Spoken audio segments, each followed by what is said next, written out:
Сәлем достар, менің каналыма қош келдіңіз. Бүгін біз өте оңай әрі дәмді жасалатын печенье жасайтын боламыз. Бізбен бірге болыңыз. Достар, ең бірінші осындай 120 грамм сары майға біз 80 грамм қант ұнтағын қосатын боламыз. Ал енді осы қоспамызға бір жұмыртқа салатын боламыз. Және осы қоспамызды жақсылап араластырып аламыз.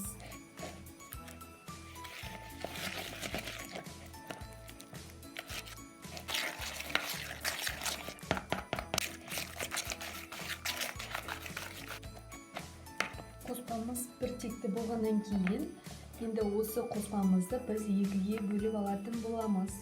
Өйткені біз екі түрлі, яғни шоколадты және ванильді печенье жасайтын боламыз.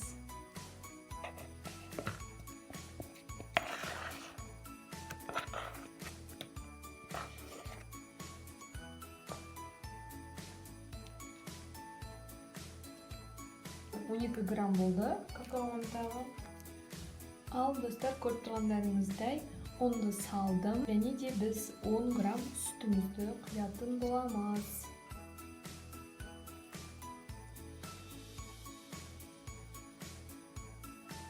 Ал енді осы қоспамызды, яғни қамырымызды жақсылап араластырып аламыз.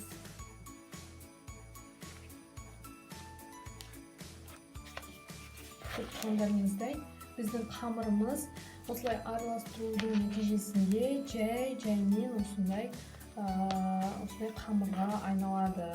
Бір текті сұйық қою қамырымызға айналады. Біздің қамырымыз дайын. Ал енді ванильді қамырымызды дайындаймыз.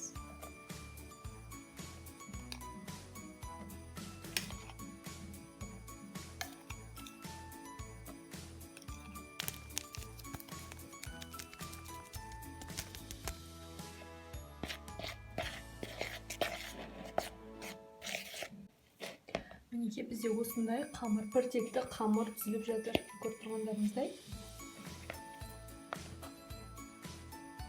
Ал енді достар, біз осындай алдын ала дайындалған қапшығымызға қамырымызды салатын боламыз.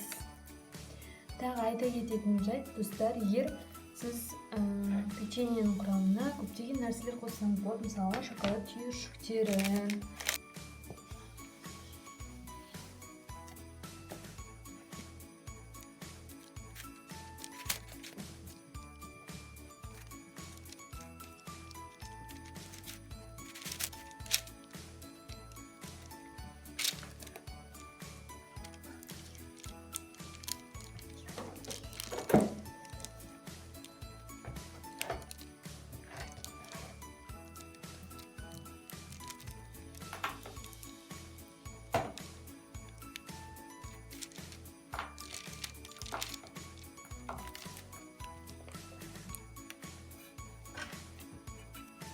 достар, енді мен осы печеньені сәндеу үшін осындай конфетти пайдаланғанды жөн көрдім.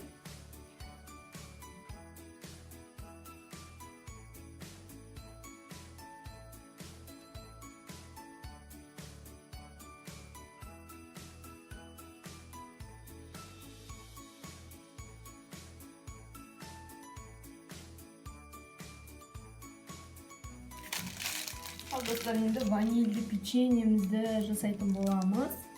Тура осындай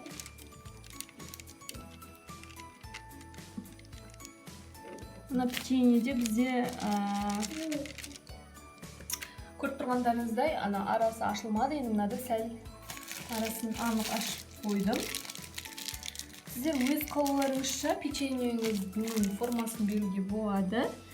Мен осындай домалақ пішінді етуді жөн көрдім достар. Әрі бұл жаңа жылдық печенье ретінде. Осындай печеньелерді жасап, сіздер жақындарыңызға, кішкентай балаларға сыйлық ретінде берсеңіздер, әбден өте керемет сыйлық болады. Сыртын орап, қорапқа салып, сәндеп берсеңіздер, керемет жаңа жылдық сыйлық болады. Өз қалаларыңызша сәндеулеріңізге болады. Ал енді елка жасап көрейік. Елка емес, мынандай жұлдызша. Әдемі болмасақ та.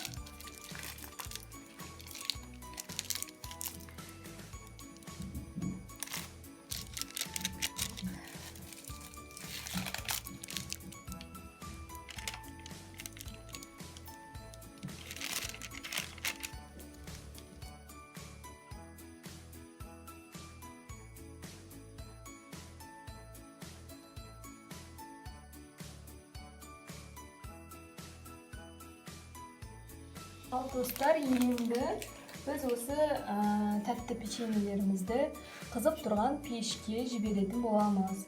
Және әркімнің пеші қалай пісіруіне байланысты қарап отырамыз, яғни қалай пісіреді әркімдікі әртүрлі, сондықтан да қарап отырыңыздар. Ал достар, біздің өте дәмді, өте әдемі жаңа жылдық печеньелеріміз пісті. Олар сондай әдемі және өте дәмді шыққан. Мен шыдамай біреуін жеп қойдым. Достар, мен сіздерге осындай қорапқа салып көрсететін боламын. Бізбен бірге болыңыздар.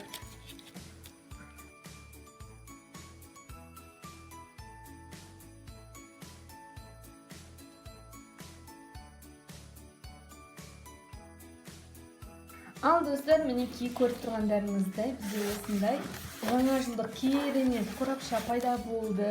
Жақындарыңызға, кішкентай балапандарға осындай печенье жасап, қорапқа салып, сыртын қызыл лентамен или әдемі әшекейлермен безендіріп сыйласаңыздар болады. Өте керемет сыйлықтың бір түрі деуге болады.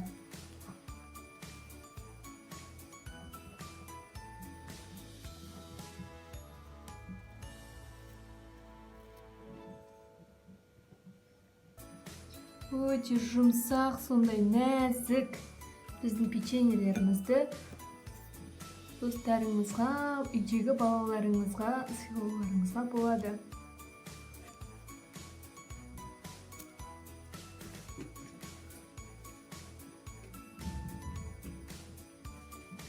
Ал достар, осы видеоны соңына дейін көрген болсаңыз, онда сізге көп рахмет. Және келесі видеода кездескенше.